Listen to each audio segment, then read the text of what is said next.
Bem-vindos ao NICE Webcast, uma das iniciativas da NICE Mulheres Empreendedoras. A missão da NICE Mulheres Empreendedoras nasce do forte sentimento de construir uma comunidade de líderes únicas e confiantes. A NICE acredita que o maior poder de mudança acontece quando uma comunidade descobre o que é importante. E para a NICE, o que é importante é construir uma comunidade onde todas as mulheres possam seguir as suas aspirações, no empreendedorismo, na liderança e na vida. O meu nome é Vera Margarida Cunha e tenho o privilégio de conduzir este NICE Webcast, que nos dá a conhecer mulheres. Mulheres que generosamente partilham connosco as suas vidas, experiências, desafios e aprendizagens. Mas antes de passarmos a conhecer a nossa convidada de hoje, ficamos com um Minuto NICE. Informação que precisamos saber.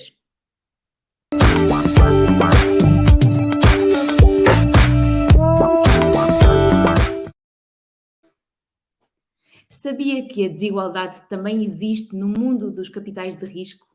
Numa experiência realizada por investigadores de Harvard, do MIT e do Wharton School, onde a mesma ideia foi apresentada a investidores e cuja única alteração era a voz do orador, mais de 2/3 dos investidores preferiu investir num discurso apresentado por uma voz masculina.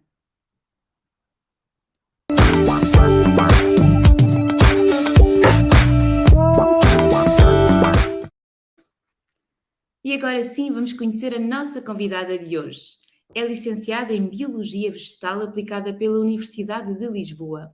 Iniciou a sua carreira de investigação em 1995 no Instituto Gulbenkian da Ciência, em Oeiras, com a reclassificação da coleção portuguesa de culturas de leveduras e com a participação num projeto de investigação que teve como objetivo selecionar leveduras para a produção de bioetanol a partir de desperdício da indústria do papel. Ainda na área da microbiologia, desenvolveu investigação no Instituto Superior de Agronomia e os resultados obtidos valem a primeira patente que escreveu. Fez um intervalo na sua carreira de investigação que coincidiu com o momento em que foi mãe, mas em breve regressava ao mundo da investigação como técnica de laboratório no Laboratório de Isótopos Estáveis na Universidade de Lisboa. Em 2004 participa no primeiro projeto com o laboratório do Grupo Nabeiro, que evoluiu para os seus estudos de doutoramento, que concluiu em 2011, com honra e distinção, e que se mantém referência na área de estudos do café. De 2011 a 2013, realiza um pós-doutoramento em estreita colaboração com a Delta e, de seguida, inicia funções como investigadora no Centro de Inovação do Grupo Nabeiro, que manteve até 2021, momento em que passa a integrar a nova unidade de negócio do grupo, a Delta Ventures, sendo responsável pela área de Business Development. É a Carla Rodrigues e é a nossa convidada de hoje. Olá, Carla, muito bem-vinda e obrigada por ter aceitado o nosso convite.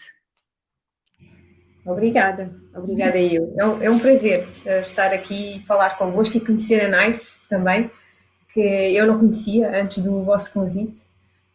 E é um projeto muito interessante e que já vamos falar um bocadinho, mas eu penso que precisamos deste tipo de projetos, deste tipo de redes para apoiar as mulheres na sua carreira. É um bom princípio. Carla, em que momento sentiu na sua vida e no seu percurso profissional que ser mulher fez ou faz a diferença? Eu penso que assim à partida, logo no momento em que fiz os meus estudos de doutoramento, porque eu tive necessidade de conjugar os 4 anos de doutoramento com a maternidade. Eu já era mãe quando comecei o meu doutoramento. Não é fácil porque depois durante um doutoramento há necessidade por vezes de passar períodos fora do país e não é uma semana, não são alguns dias, temos que ficar fora 1 mês, 2 meses e isso trazia um desafio também a nível emocional, porque eu tinha uma criança pequena, mas ao mesmo tempo tinha aquela paixão pela ciência e acreditava muito no meu trabalho e nos resultados que podia obter com as atividades que fui desenvolver fora do país. Portanto, tive que gerir em mim, em primeiro lugar, e depois a nível familiar também, todas estas questões e foi importante ser mulher, porque eu acho que nós temos uma certa resiliência e temos uma capacidade de multidisciplinariedade que ajuda muito a gerir este tipo de contexto. Não pude fazer o doutoramento antes, já o fiz um pouco mais tarde, comparativamente a outras mulheres, numa idade já mais avançada, mas tudo se fez. Mas foi importante, eu senti que foi importante ser mulher, sim. Pelo lado da resiliência, claramente, já referiu isso, pelo lado da capacidade de adaptação a várias circunstâncias e do foco e de ser capaz de equilibrar várias dimensões da sua vida, essa é a principal diferença que sente nesta questão. Sim, eu sinto, eu vejo que é uma característica importante. Também eu acho que nós mulheres somos muito criativas e, portanto, trazemos esse lado depois para gerir estas questões e arranjar soluções criativas para este tipo de cenários. E por isso também acho que pela criatividade que nós temos é importante, sim. Ajuda a ser mulher para conseguir esta conquista.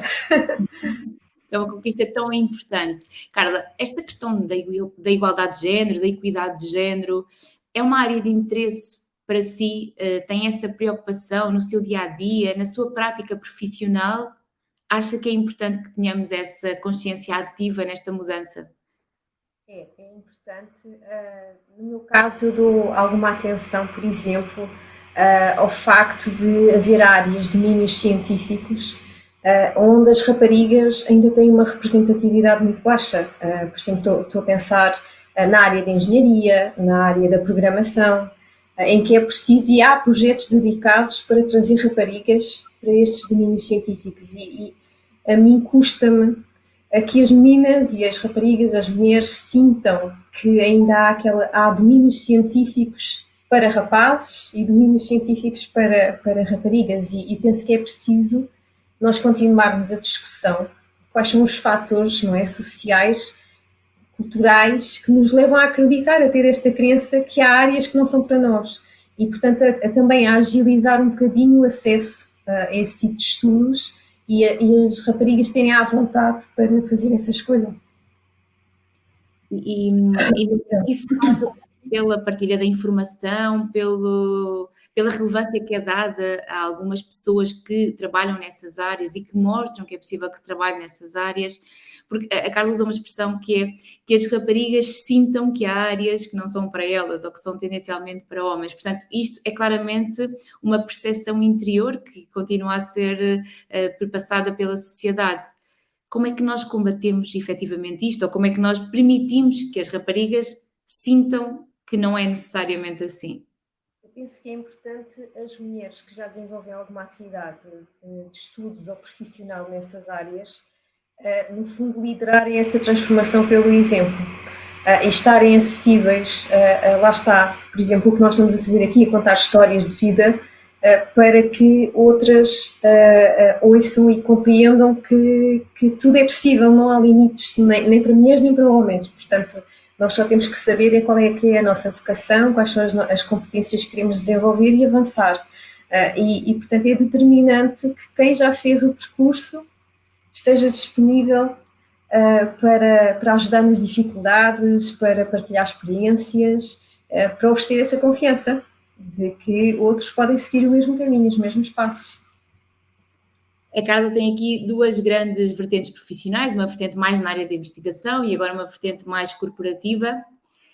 Se nos reportarmos à parte da investigação e à sua carreira enquanto investigadora, como é que a igualdade de género acontece nesta área?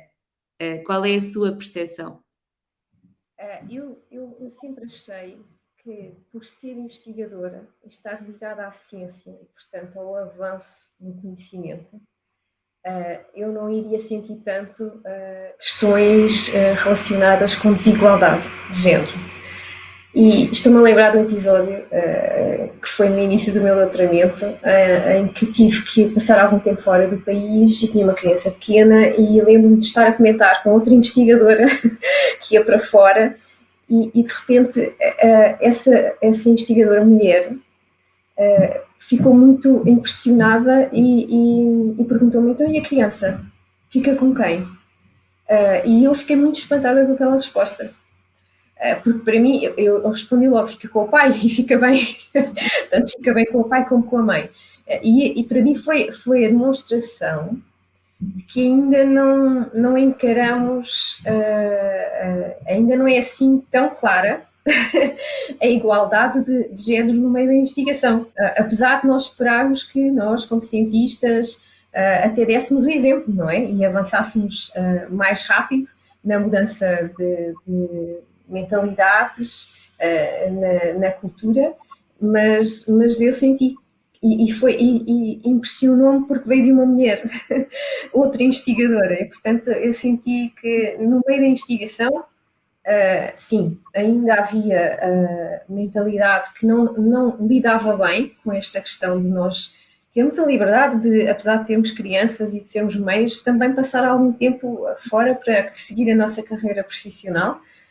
E, portanto, havia muito trabalho ainda a fazer, muita discussão, muita conversa a ter sobre estas questões.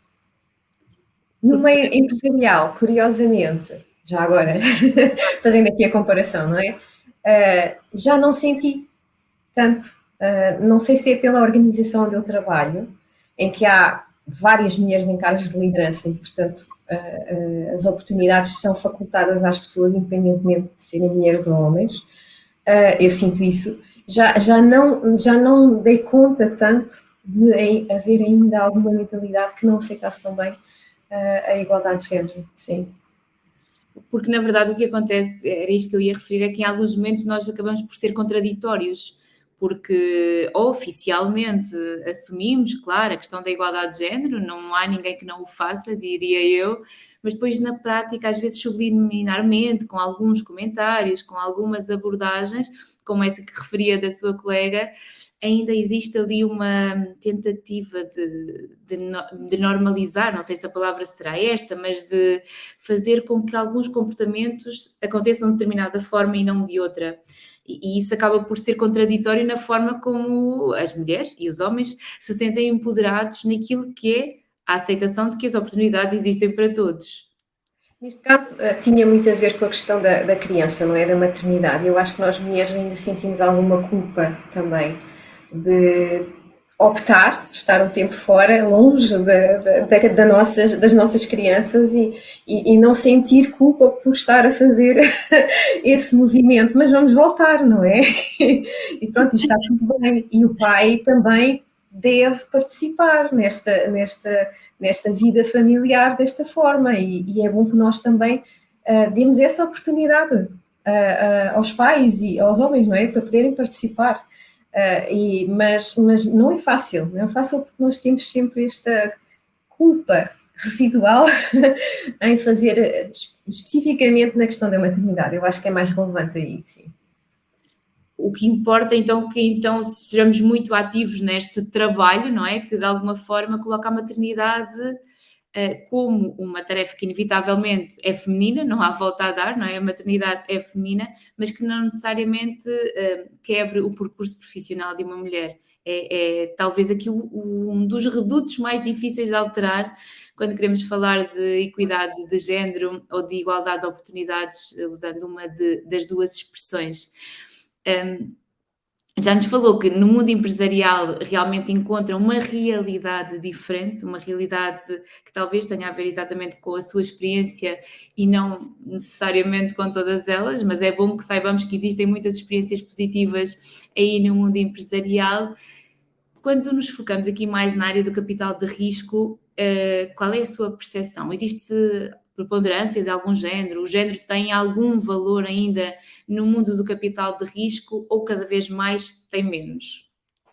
A percepção que eu tenho é muitas vezes através de mulheres que desenvolvem atividade profissional nesse setor. Não que eu tenha uma vasta experiência na área, mas vou acompanhando as entrevistas e os artigos que leio e tenho a percepção que a representatividade de mulheres é muito reduzida. E, portanto, algo se passa aqui a nível cultural para isto acontecer, para haver uma discrepância tão grande entre homens e mulheres. Sim, essa é a percepção que eu tenho. E se tivesse que adiantar 3 ou 4 razões que justificam essa discrepância, esse número tão desequilibrado, o que é que diria que está na origem desse desequilíbrio?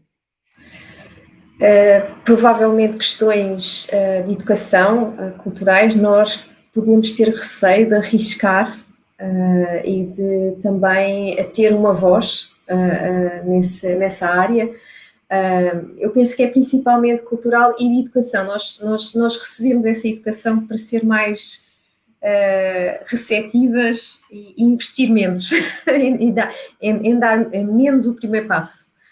E isso tem um impacto nesta área, sim. Portanto, há aqui um lado de educação que precisa muito de ser trabalhado e desde que somos muito jovens, desde que somos crianças, para mostrar que ser homem ou mulher não tem que ter influência na forma como nós arriscamos e como vamos à procura de obter aquilo que nós queremos. Quando olhamos para os estudos, eles realmente dizem, por exemplo, e demonstram que um investidor valorizará mais um homem, achará que é mais competente para alavancar um projeto, para defender as suas ideias, é mais corajoso, tem maior poder de concretização.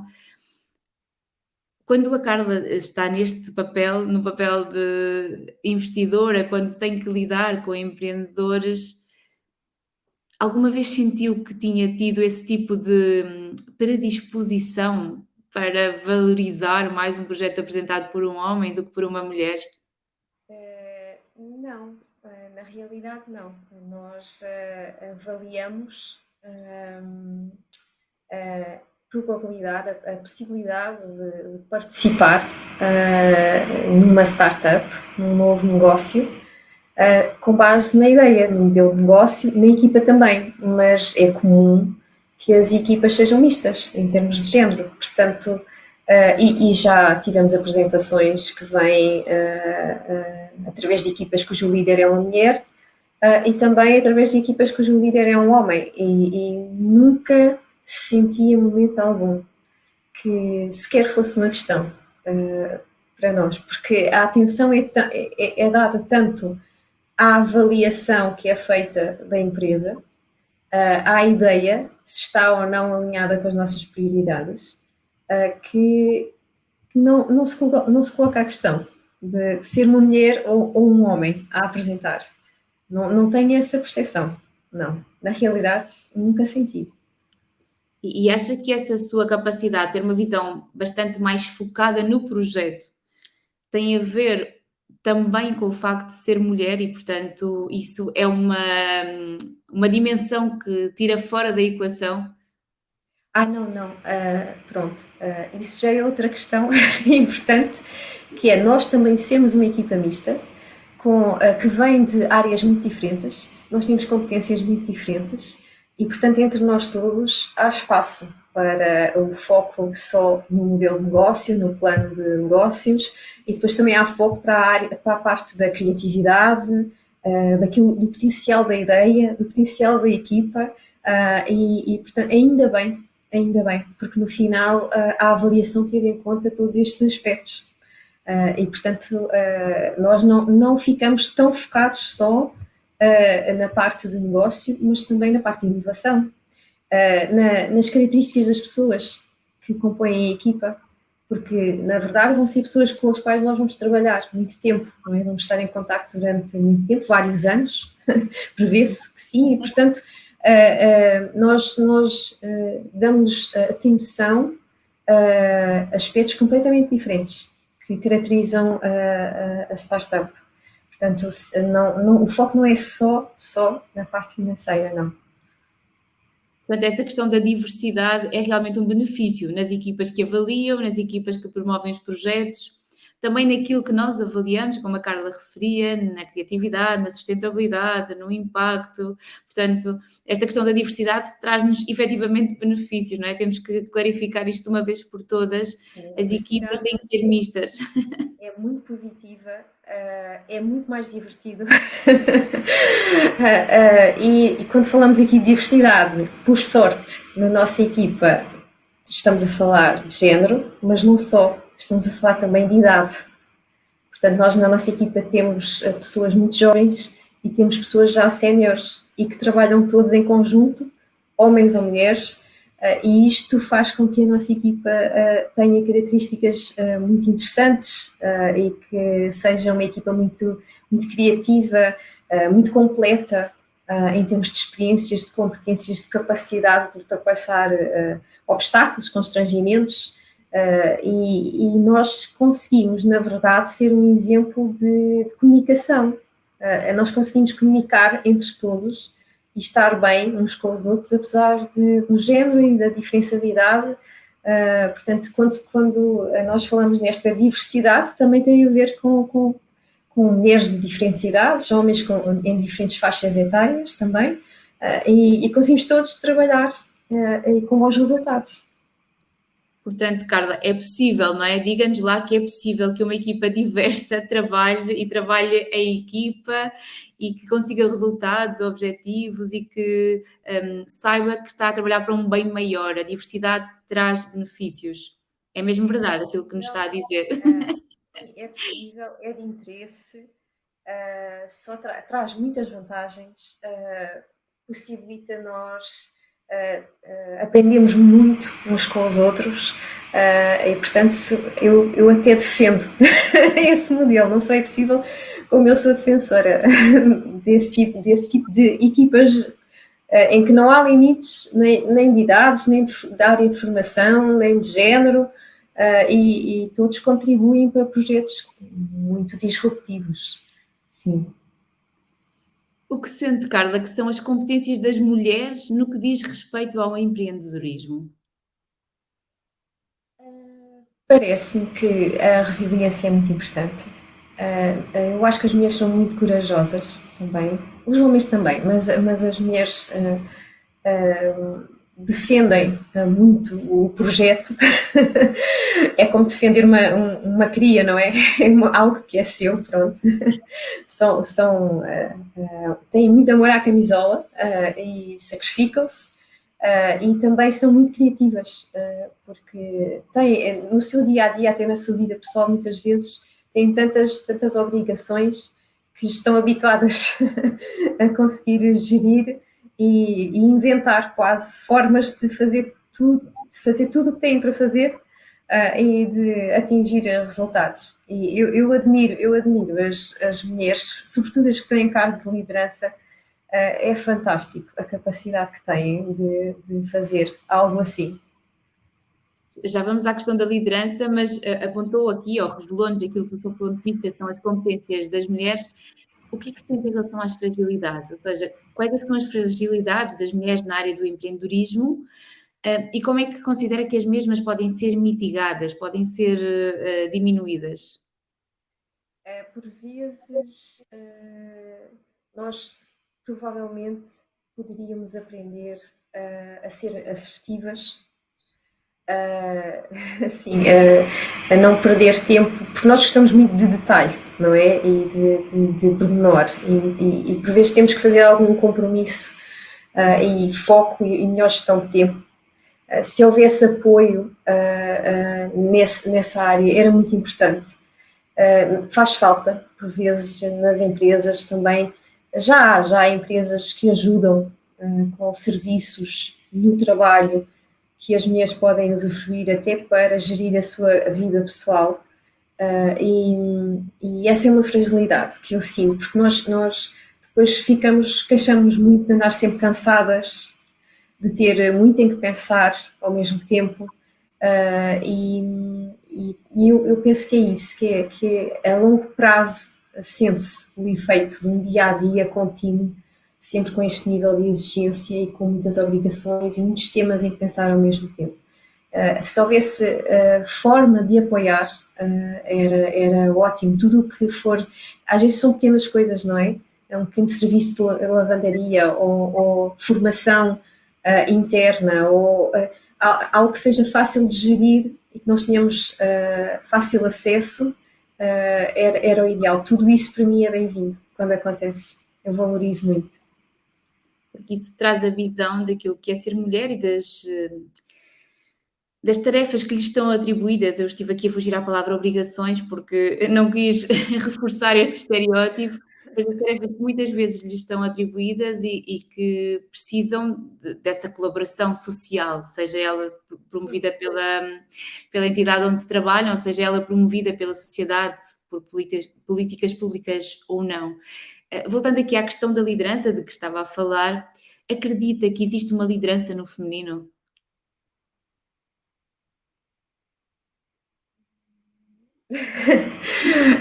Eu conheço líderes, ótimos, excelentes líderes, que são homens e excelentes líderes que são mulheres.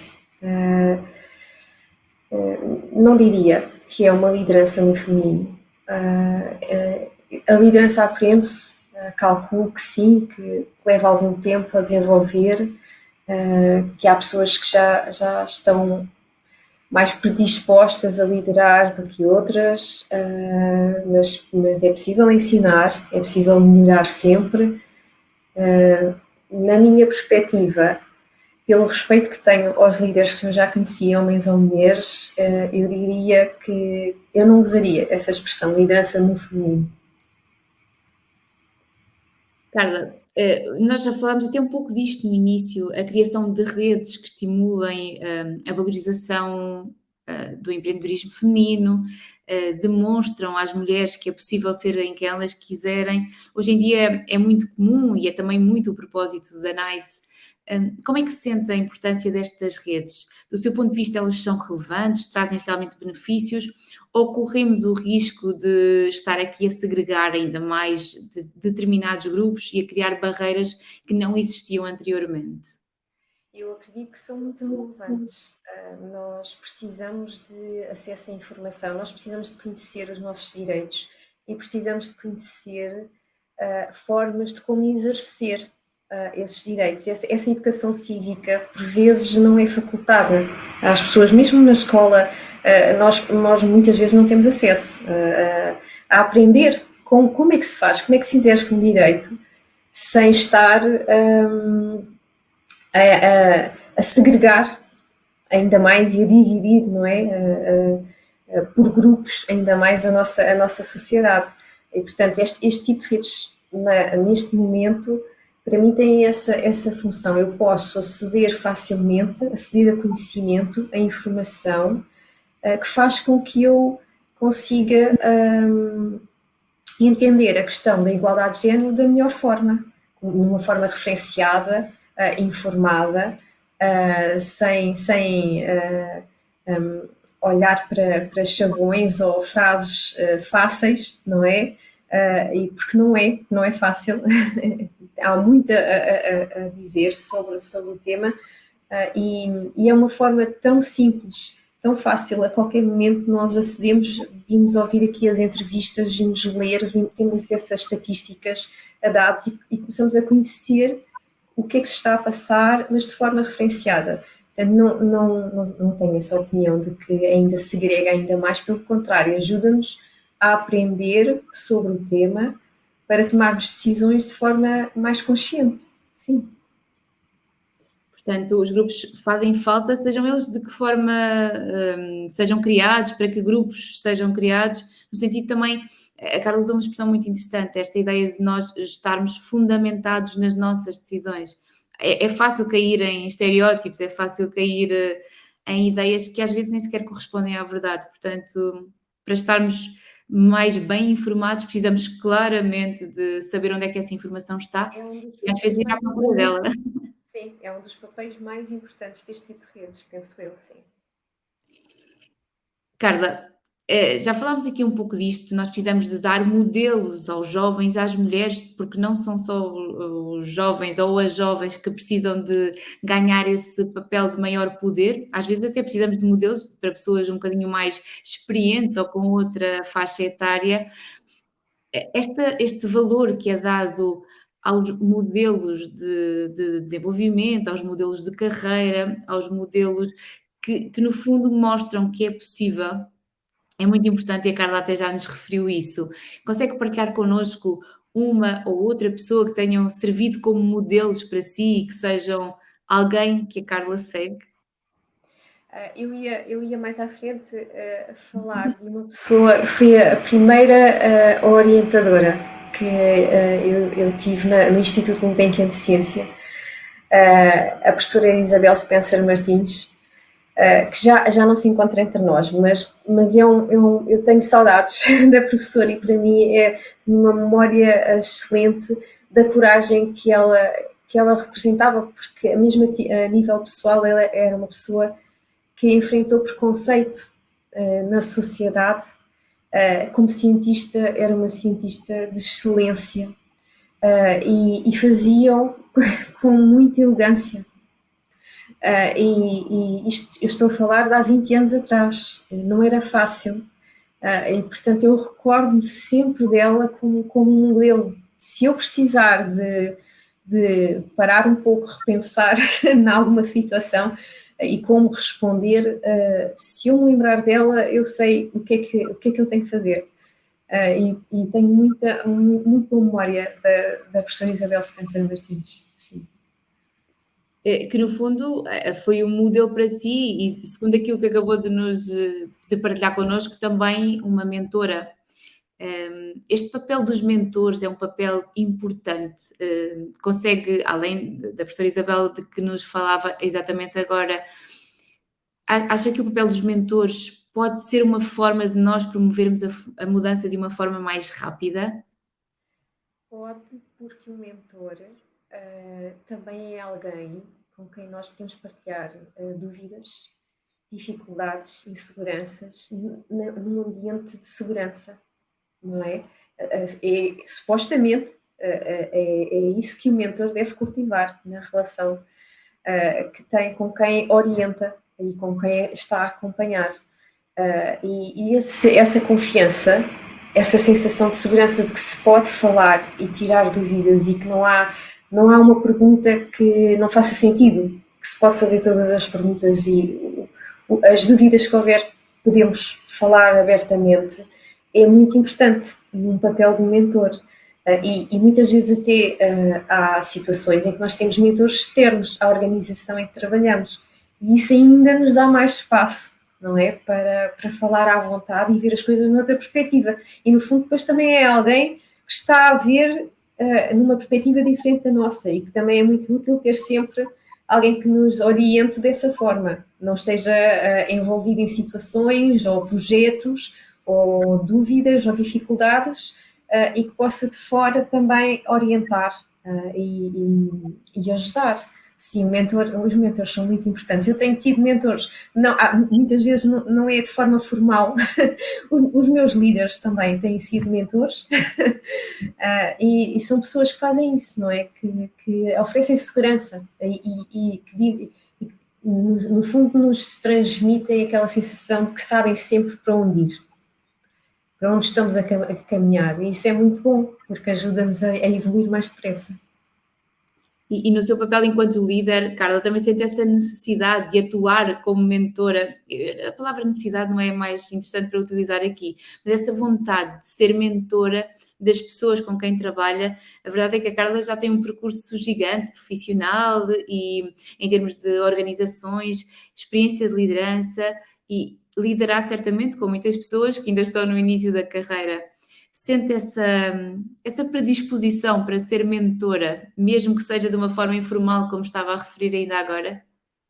Sim, eu agora até recordei os momentos em que fui orientadora de estágio, co-orientadora de doutoramentos, e é algo que é muito positivo. Nós ganhamos muito com isso também, de sermos mentores, de orientarmos, e aprendemos sempre muito com as pessoas, com os estudantes, com os alunos, com os colegas com quem podemos exercer essa orientação.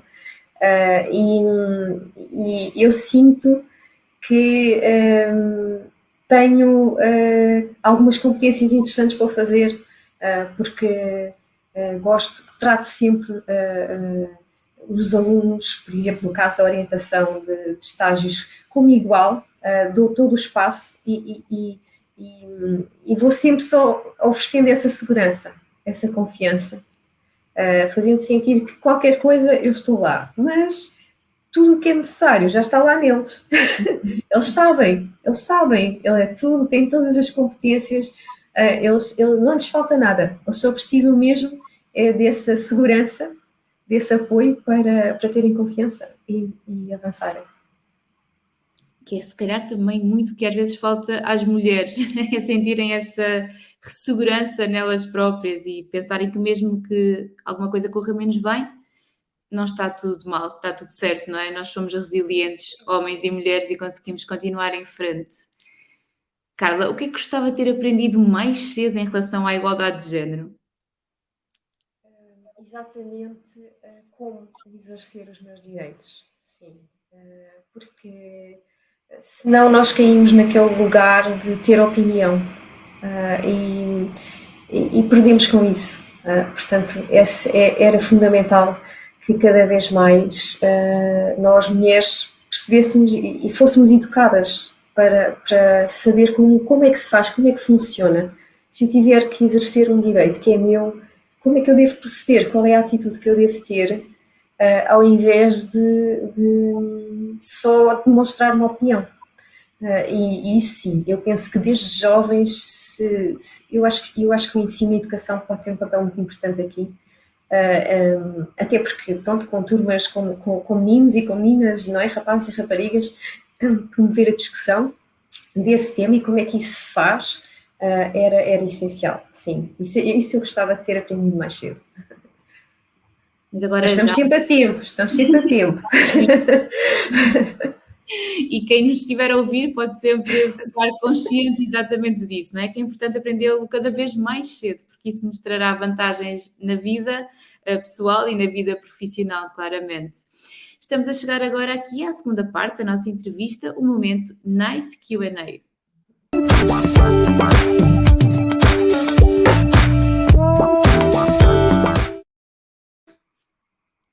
Muito bem, segundo momento da nossa entrevista, Carla, qual é o livro da sua vida?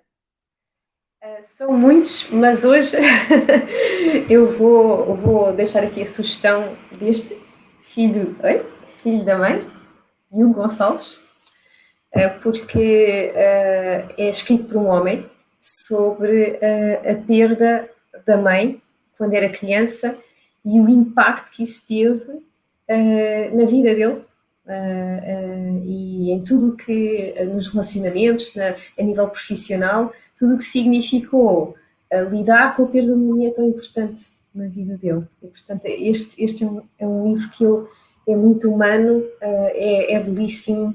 Eu li num dia e eu recomendo a leitura. E qual é a frase da sua vida? Eu vou deixar aqui uma frase que tem duas perguntas, mas que eu penso que é importante para quem está a ouvir. É uma frase do mestre Thich Nhat Hanh, que é um mestre budista, e que diz: nós podemos escolher, queremos ser o número 1 ou queremos ser felizes. E muitas vezes, em alguns momentos da minha vida, quando há dúvidas, é bom voltar a estas duas perguntas e ganhamos uma perspectiva muito boa para a nossa vida. Portanto, eu deixo aqui esta frase. Obrigada. Eu acho que até já respondeu esta pergunta, era aquilo que estava a dizer há pouco, mas qual é a mulher da sua vida? Eu vou responder a professora Isabel Spencer Martins, porque foi muito importante, porque foi a pessoa que, no fundo, me formou para o resto da minha vida, da minha carreira profissional, e eu admirava essa elegância que ela tinha de enfrentar preconceito e desafios e ser uma cientista de excelência. Ela ensinou-me a trabalhar em ciência bem. Ela deu umas bases para eu conseguir depois seguir o meu caminho. Sim. E qual é a sua característica mais empreendedora? Curiosidade, muito curiosa. Coragem, eu acho que sim, eu acho que sou corajosa. Arrisco, gosto de arriscar. e resiliência. Eu não desisto, é difícil desistir. E quando não se desiste, vai-se alcançar, certamente, não é? E qual é o sonho para um futuro próximo? Ainda gostava de ter o meu próprio negócio online e já estou a dar os primeiros passos para isso. Com resiliência e coragem e Coragem. Ai, sim, muita coragem. e uma forma de encorajar as mulheres. Eu penso que as mulheres têm que entender, sentir que não estão sozinhas, que têm uma voz importante, que tem que ser ouvida, e que podem sempre, sempre, sempre pedir apoio a outros. Não, não vou dizer mulheres ou homens, podem sempre pedir apoio. Há sempre a forma de ajudar, de apoiar e de continuar em frente. E eu penso que isto é fundamental, é acreditar que não se está sozinho. Eu fiquei até a pensar sobre aquilo que estava a dizer, porque é tão verdade. Mas para finalizarmos aqui esta nossa sequência de perguntas, e numa palavra, ser mulher é? É privilégio. Adoro ser mulher. Não podia ser outra coisa. E é um privilégio muito grande. Sim, sim. Carla, muito obrigada. Foi um prazer imenso poder conversar consigo, conhecê-la um pouco melhor, conhecê-la um pouco mulher, claro, mas muito mulher, aliás, e melhor, e poder ouvi-la dizer tanto e tão importante para quem nos ouve, sejam eles homens ou mulheres. Foi efetivamente um privilégio poder conhecê-la melhor e dá-la a conhecer também a quem nos segue. Muito obrigada. Obrigada. Muito bem, ficámos hoje a conhecer melhor a Carla Rodrigues. Ela partilhou connosco um pouco do seu percurso profissional e pessoal e deixou-nos mensagens muito importantes. É importante sermos corajosos, é importante planearmos e valorizarmos a diversidade nas equipas, não termos medo de pedir ajuda e estarmos sempre conscientes de que ser mulher é um privilégio. Estas são mensagens muito importantes que hoje reforçamos aqui e que claramente queremos que a nossa comunidade sinta como verdade. Construímos uma comunidade cada vez mais empoderada, esse é o objetivo maior da NICE Mulheres Empreendedoras e também do NICE Webcast. Obrigada por nos ouvirem, obrigada por nos seguirem. Nós voltamos a encontrar no próximo NICE Webcast com mais uma mulher inspiradora, empreendedora, de referência e que nos vai ajudar a sentirmos-nos cada vez mais preparadas para perseguirmos os nossos sonhos. Até ao próximo NICE Webcast.